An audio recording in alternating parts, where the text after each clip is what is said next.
நம்ம Ashwin sweets and ஸ்நாக்ஸை ஆஸ்திரேலியாவுக்கு export பண்றதுக்கு கான்டாக்ட் பண்ணுங்க 7373755163.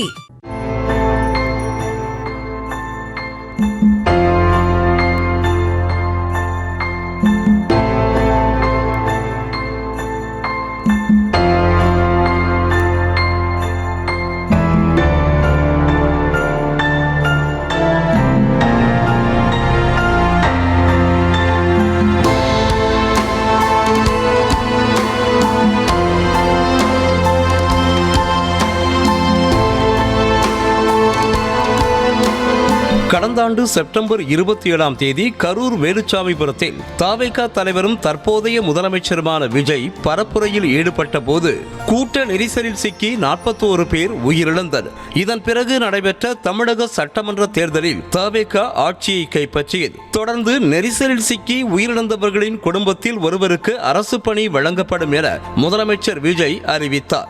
அதன்படி உயிரிழந்தவர்களில் 31 பேரின் குடும்பத்தினருக்கு கருணை அடிப்படையில் அரசு பணிக்கான நியமன ஆணையை முதலமைச்சர் விஜய் கடந்த 10ஆம் தேதி வழங்கினார். ஆனால் இதற்கு எதிராக நாம் தமிழர் கட்சியைச் சேர்ந்த தீரன் திருமுருகன், மதுரையைச் சேர்ந்த வழக்கறிஞர் சீனி அகமது உட்பட 3 பேர் உயர்நீதிமன்ற மதுரை கிளையில் பொதுநல மனு தாக்கல் செய்திருந்தனர்.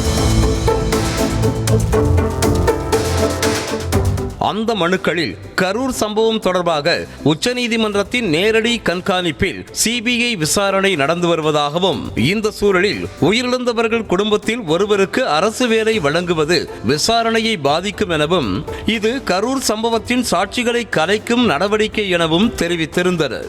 மேலும் போட்டித் தேர்வு மற்றும் தகுதி அடிப்படையில்தான் அரசு பணி வழங்கப்பட வேண்டும் எனவும், ஒரு சம்பவத்தில் உயிரிழந்தவர்களின் குடும்பத்தினருக்கு அரசு வேலை வழங்கினால் விபத்து போன்ற சம்பவங்களில் உயிரிழப்பவர்களும் அரசு வேலை கேட்கும் நிலை ஏற்படும் எனவும் தெரிவித்திருந்ததோடு, சிபிஐ விசாரணை உச்சநீதிமன்ற விசாரணை முடியும் வரை அரசு வேலை வழங்க தடை விதித்து உத்தரவிட வேண்டும் என கோரிக்கை விடுத்திருந்தனர்.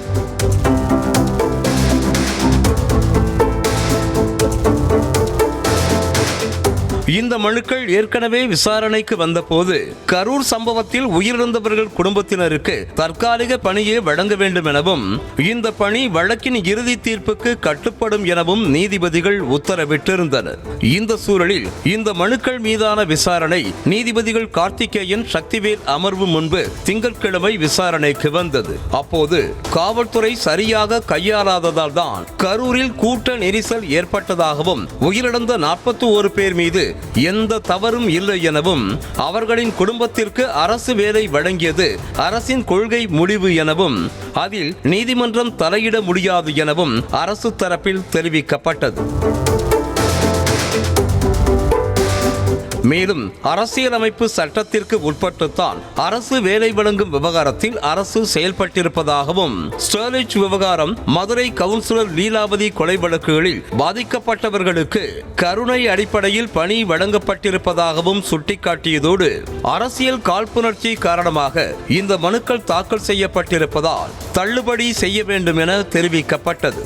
ஆனால் மனுதாரர்கள் தரப்பிலோ கருணை பணி தொடர்பாக உச்சநீதிமன்றம் பல்வேறு வழிகாட்டுதல்களை வழங்கியுள்ளதாகவும், இந்த வழிகாட்டுதல்களை கரூர் கூட்ட நெரிசலில் உயிரிழந்தவர்களின் குடும்பத்தினருக்கு அரசு பணி வழங்கியதில் பின்பற்றவில்லை எனவும், எனவே அரசு பணி வழங்கியதை ரத்து செய்ய வேண்டும் எனவும் தெரிவிக்கப்பட்டது.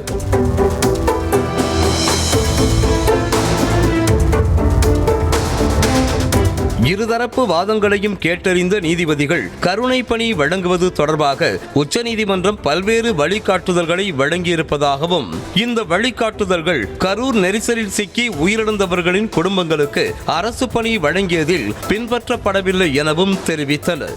மேலும் அரசு நினைத்தால் உயிரிழந்தவர்கள் குடும்பத்தினருக்கு திறன் பயிற்சி வழங்கி வாழ்வாதாரத்தை உயர்த்த முயற்சிக்கலாம் எனவும், பாதிக்கப்பட்ட குடும்பத்தினருக்கு சாதாரண பணிதான் வழங்கியதாக கூறுவதை அரசாணை ஏற்க முடியாது எனவும் தெரிவித்ததோடு கரூர் கூட்ட நெரிசலில் சிக்கி உயிரிழந்தவர்கள் குடும்பத்தினருக்கு அரசு பணி வழங்கி பிறப்பித்த அரசாணை ரத்து செய்யப்படுவதாக அதிரடியாக உத்தரவிட்டனர்.